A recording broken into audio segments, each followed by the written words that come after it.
بسم اللہ الرحمن الرحیم ناظرین، آج ایک اہم موضوع پر آپ سے بات کرنے چلا ہوں۔ یہ موضوع جو ہے یہ صرف میرے علاقے کا مسئلہ نہیں ہے، میرے گاؤں کا مسئلہ نہیں ہے۔ میں تو یہ سمجھتا ہوں کہ یہ ایک پورے علاقے کا ایک بہت اہم ایشو ہے، لیکن میں اپنے تمام ذمہ داران سے، تمام حکومتی ذمہ داران سے، تمام وہ ذمہ داران جو اس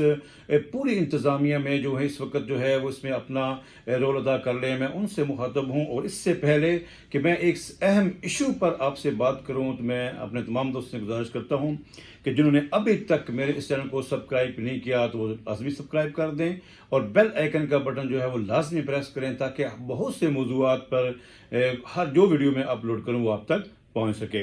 تو ناظرین، میرا جو مسئلہ ہے وہ یہ ہے، میرا جو ایشو ہے وہ میرا ایشو نہیں ہے، وہ پورے علاقے کا ایشو ہے۔ ہمارا گاؤں میانی تھانہ سے تقریباً 6 کلومیٹر دور بنا میاں والا ایک ایسی آبادی ہے کہ جس کے دائیں بائیں بہت سی جگہ جو ہے وہ ایسی ہے کہ جہاں پر جب آپ گزرتے ہیں تو رات کو کسی وقت بھی آپ کے ساتھ کوئی حادثہ پیش آ سکتا ہے۔ میانی سے جب آپ ادھر رخ کرتے ہیں ہمارے گاؤں کی طرف، جو کہ آگے اس روڈ جو ہے وہ چوٹ دھیرا رکن اور گوجرا کی طرف جاتی ہے، تو سکھ بالا کی جب آپ نہر کی پل کراس کرتے ہیں تو ہمارے گاؤں تک تقریباً 1.5 کلومیٹر کا جو فاصلہ بنتا ہے، اس سارے فاصلے میں دائیں بائیں جو ہیں وہ مختلف فصلیں ہیں، جس میں بانس کی فصل ہے، کماد کی فصل ہے، اور یہ سارے ایریا میں کوئی آبادی نہیں ہے، اور یہ انتہائی ڈینجرس جو ایریا ہے، اور یقین جانیے کہ آئے روز یہاں پہ کوئی نہ کوئی واردات جو ہے وہ ہو جاتی ہے۔ تو اور اس کے بعد جب آپ گاؤں سے گزرتے ہیں، بنا میاں والا سے گزرتے ہیں، تو آگے جب چوٹ دھیرا اور رکن کی طرف جاتے ہیں تو بنا میاں والا اسٹیشن تک 1 کلومیٹر کا فاصلہ ہے، اور یہاں بھی جو ایریا ہے وہ بھی انتہائی خطرناک ہے۔ دائیں بائیں بانس کی فصل ہے، اس کے بعد یہاں پر بھی کوئی آبادی نہیں ہے۔ تو یہ دونوں جو اہم جگہ ہیں، بنا میاں والا سے پہلے یعنی کہ سکھ بالا کی نہر سے لے کے بنا میاں والا تک، اور بنا میاں والا سے لے کے ریلوے اسٹیشن تک، جہاں تک یہ جو آبادی اس ایریا میں جتنے بھی مطلب جگہ ہے یہ ساری جو ہے وہ خالی ہے۔ اور یہ جو ایریا ہے یہ ان لوگوں کے لیے جو کہ نہ صرف دین کے دشمن ہیں، اپنی جان کے دشمن ہیں، وطن عزیز کے دشمن ہیں، عوام کی جان و مال کے دشمن ہیں، یہ ان لوگوں کے لیے ایک جائے پناہ جو ہے وہ بن چکی ہے۔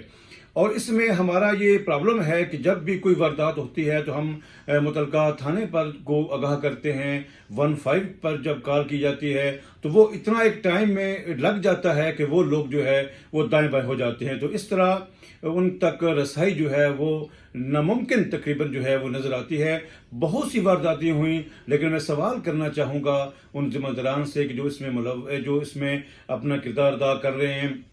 جو اس میں انتظامیہ میں سے جو ہے وہ انتظامیہ میں موجود ہیں، کہ اب تک کتنے لوگوں کو انصاف ملا، کتنے چور، کتنے ڈاکو جو ہیں وہ اس علاقے سے پکڑے گئے۔ تو بہرحال اس میں ایک اپنی اس ویڈیو کے ذریعے محترم جو ہے ہمارے کمشنر صاحب ہیں سرگودا، ہمارے ڈی سی او صاحبہ ہیں میانی سے، ہماری بہن ہے وہ وہاں سے، وہ بھی اس علاقے سے ریلیٹڈ ہے، وہ وہاں پہ اس وقت موجود ہیں، ہمارے آفیسر ہیں، اور اس طرح آر پی او صاحب سے گزارش کرتا ہوں، میں ڈی پی او صاحب سے گزارش کرتا ہوں، میں اپنے تھانہ میانی کے ایس ایچ او صاحب سے گزارش کرتا ہوں کہ عذرائے کرم ہمارے علاقے کا جو گشت ہے وہ ڈیلی کی بنیاد پر رکھا جائے، اور صرف ایک دفعہ پولیس کی گاڑی آ کے چکر لگا کر نہ جائے کرے، بلکہ عذرائے کرم یہاں پہ اپنی جو ہے وہ اس علاقے کو ٹارگٹ رکھ کے آپ اس علاقے کا وزٹ کیا کریں۔ رات کو آپ لازمی جو ہے اس کے گشت کو ایٹ اے ٹائم، ہر ٹائم جو ہے وہ اس کو آپ جو ہے وہ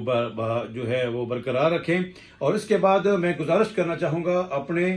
ڈسٹرکٹ جو ذمہ داران ہیں ڈی پی او صاحب سے، خاص طور پر کہ سر پلیز ہمارے میانی تھانے کی جو نفری ہے خاص طور پر اس کو بڑھایا جائے، اور اس کے بعد جو گشت کے لیے سہولیات ہیں، جو گاڑی ہے اور موٹر سائیکل تو کم از کم جو ہے وہ لازمی جو ہیں وہ پرووائڈ کیے جائیں، کیونکہ موٹر سائیکل کی گشت ایک لوکل ایریا ہے، گاڑی کو پہنچتے ٹائم لگ جاتا ہے، موٹر سائیکل پہ ایزی جو ہے وہ جرائم پیشہ افراد تک جو ہے وہ رسائی ہو سکتی ہے۔ تو مجھے امید ہے کہ انشاءاللہ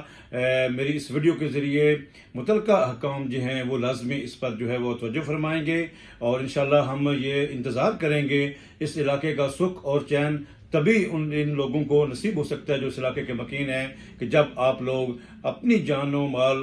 کا تحفظ جو آپ کی ذمہ داری ہے جب آپ لوگوں کو دیں گے تو یقیناً لوگ جو ہے وہ آپ کا شکریہ بھی ادا کریں گے، آپ کو دعائیں بھی دیں گے، اور یہ آپ کی قانونی بھی اور اخلاقی بھی ذمہ داری ہے. دعاؤں کے ساتھ اجازت چاہوں گا. السلام علیکم ورحمۃ اللہ وبرکاتہ.